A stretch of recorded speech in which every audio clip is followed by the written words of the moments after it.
തിരുവനന്തപുരം കാട്ടാക്കടയിലെ പൊട്ടൻകാവ് ശ്രീഭദ്രകാളി ദേവീക്ഷേത്രത്തിലും മോഷണം നടന്നു. ക്ഷേത്ര ഓഫീസിലുണ്ടായിരുന്ന 25,000 രൂപയും 4 സ്വർണ്ണപ്പൊട്ടുകളുമാണ് മോഷ്ടാവ് കവർന്നത്. പക്ഷേ ഇവിടെ CCTV ക്യാമറകൾ അടിച്ചു പൊട്ടിച്ച് ഹാർഡ് ഡിസ്കും എടുത്താണ് കള്ളൻ രക്ഷപ്പെട്ട് കളഞ്ഞത്. അടുത്തടുത്ത ദിവസങ്ങളിലായി കാട്ടാക്കടയിൽ പലയിടത്തും മോഷണവും മോഷണ ശ്രമവും നടന്നിട്ടുണ്ട്. എന്തായാലും നാട്ടുകാരുടെ ഉറക്കം പോയെന്ന് പറഞ്ഞാൽ മതി.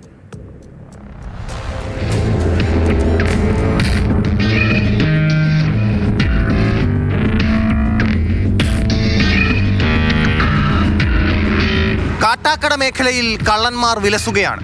ക്ഷേത്രങ്ങളിലും വീടുകളിലും കടകളിലും മോഷണം പെരുകുന്നു. സ്വർണ്ണാഭരണങ്ങളാണ് കള്ളന്മാരുടെ ലക്ഷ്യം. തിരുവനന്തപുരം കാട്ടാക്കടയിൽ 6 മാസം മുൻപ് മോഷണം നടന്ന ക്ഷേത്രം. അന്ന് തൊട്ടടുത്തുള്ള പൊട്ടൻകാവ് ശ്രീധർമ്മശാസ്താ ക്ഷേത്രത്തിലും മോഷണം നടന്നിരുന്നു. ഇതിനുശേഷമാണ് കൂടുതൽ CCTV ക്യാമറകൾ ഇവിടെ സ്ഥാപിച്ചത്. ഇന്ന് പുലർച്ചെ കള്ളൻ കയറിയത് ഭദ്രകാളി ദേവി ക്ഷേത്രത്തിൽ. 2 ഓഫീസ് മുറികളും കുത്തി തുറന്ന നിലയിലാണ്. 25,000 രൂപയും 4 സ്വർണ്ണ പൊട്ടുകളും ഉൾപ്പെടെ മോഷണം പോയി. 11 CCTV ക്യാമറകളിൽ 5 എണ്ണം കള്ളൻ അടിച്ചു പൊട്ടിച്ചു. ക്ഷേത്രത്തോട് ചേർന്നിരിക്കുന്ന ഓഫീസ് മുറിയിൽ നിന്നാണ് ഹാർഡ് ഡിസ്ക് എടുത്തുകൊണ്ടുപോയത്. ഒരു 25,000 രൂപയോളം നഷ്ടപ്പെട്ടിട്ടുണ്ട്. പിന്നെ ഇന്നലെ ചൊവ്വാഴ്ച ദിവസമായതുകൊണ്ട് അമ്പലത്തിൽ എന്തെങ്കിലും ഭക്തർ സമർപ്പിക്കുന്ന സ്വർണ്ണപ്പൊട്ട് എന്നുള്ള കാര്യങ്ങളുണ്ട്. അതിലൊരു 2-3 പൊട്ടും 2-3 ഗ്രാം 3-4 ഗ്രാം വരാൻ സാധ്യതയുണ്ട്. ക്ഷേത്ര ശ്രീകോവിലിന്റെ വാതിൽ തുറക്കാനും ശ്രമം നടത്തിയിട്ടുണ്ട്. കഴിഞ്ഞ ദിവസമാണ് കാട്ടാക്കട കൊല്ലോട് ദേവീക്ഷേത്രത്തിൽ മോഷണം നടന്നത്.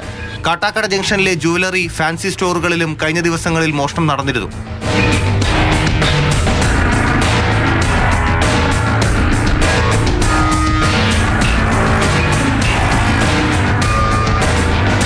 മാതൃഭൂമി ന്യൂസ്, തിരുവനന്തപുരം.